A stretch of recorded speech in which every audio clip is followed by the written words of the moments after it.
Brought to you by रजनीगंधा। यूं ही नहीं ताज ताज बन जाता है, शिल्पकारों का हुनर और चुनिंदा संगमरमर ताज को नायाब बनाते हैं। कुछ ऐसे ही चुनिंदा जगहों से बस खास ही चुनकर लाता हूँ। कतरे कतरे को मैं हीरे सा परखता हूँ। यूं ही नहीं मैं रजनीगंधा बन जाता हूँ। आसाम के बारे में जब भी हम सोचते हैं तो देवी कामाख्या, भूपेन हजारिका जी, ब्रह्मपुत्र, इंदिरा गोस्वामी जी तक लिस्ट जाके धीरे धीरे खत्म हो जाती है। असम अब जब इलेक्ट्रॉनिक मीडिया आ गई है, इंटरनेट आ गया है, राजनीतिक रूप से तो असम बहुत चर्चित रहा हमेशा। साहित्य के क्षेत्र में ऐसा कब होगा कि हमारी सभी भारतीय भाषाओं में असम का साहित्य भी पहुंचे और असम भी भारत की दूसरी भाषाओं में व्याप्त साहित्य। आप जब हट चुके हैं असम साहित्य सभा से, वर्तमान में क्या स्थिति है साहित्य की? क्या नई पीढ़ी साहित्य और साहित्यकारों को उसी रूप में देख रही है जिस रूप में पहले देखा जा रहा था? देखिए, मैं साहित्य सभा में जब था, असम साहित्य सभा में 2-3 चीज़ें मैंने शुरू किया था। एक तो ये जो नया लड़के हैं ना, न्यू राइटर्स, इन लोगों को थोड़ा-सा सामने लाया था। इन लोगों से काफ़ी सेशन किए थे। तो और प्राचीन जितना हमारा आर्टिस्टिक था कुछ, जैसे पपेट डांस वगैरह वगैरह है ना, जिस ढंग से हम लोग बच्चों को, जैसे चिल्ड्रंस टेल है ना, लड़कों को, बच्चे को साधु कथा बोलते हैं हम लोग, फोक टेल्स वगैरह, वो बोलने का एक मतलब सेशन करते थे चारों ओर, मतलब आसाम में फैल गया था वो। तो उसमें एक चीज़ चाहते थे कि बच्चों को हमने एकदम कम उम्र से ही उनको ट्राइबल स्टोरीज हो, नॉन ट्राइबल स्टोरीज हो, डिफरेंट लैंग्वेज का, ताकि एक वे बने।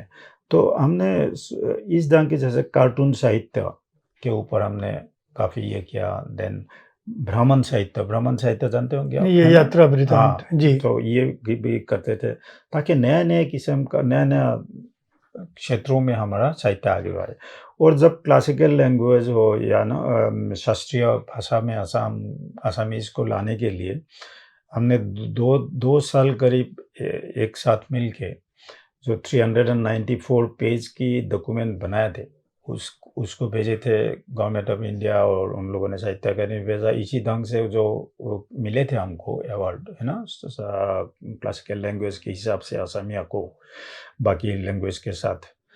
तो ये करने का एक मेरा और इच्छा थे, इसलिए कि इसके कारण बाहर के, असम के बाहर के लोगों को थोड़ा सा आकांक्षाएं होंगे कि हम ये ऐसा एक क्लासिकल लैंग्वेज की किताब पढ़ें। तो अभी मैं चाहता हूँ कि नए लोग हमारे जितना है, इन लोग का ट्रांसलेशन में कुछ जोर दे, है ना, और बाहर का किताब पढ़े। जैसे मतलब इंडियन लैंग्वेज का, जैसे हिंदी हो, तमिल हो, तेलुगु, कोई दूसरों का साहित्य पढ़ना चाहिए। मेरे ख्याल से वो इम्पोर्टेंट है। और दूसरी बात है कि साहित्य का जितना फेस्टिवल हो, कुछ भी हो, जहाँ पे मतलब असमिया लड़कियाँ जा सकते हो, जाके असम के बारे में उन लोगों को बोले कि इस ढंग की साहित्य हमारा चल रहा है, ताकि लोगों को ये हो, इंटरेस्ट हो। प्लस इंटरनेट स्पेस में हमने इम्पोर्टेंस दिया था कि इंटरनेट स्पेस में असमिया लैंग्वेज और लिटरेचर का, भाषा और साहित्य दोनों का एग्जिस्टेंस बढ़े, मतलब उनका स्पेस और बढ़ जाए, ताकि लोग वहाँ पे देख सकते हैं, है ना।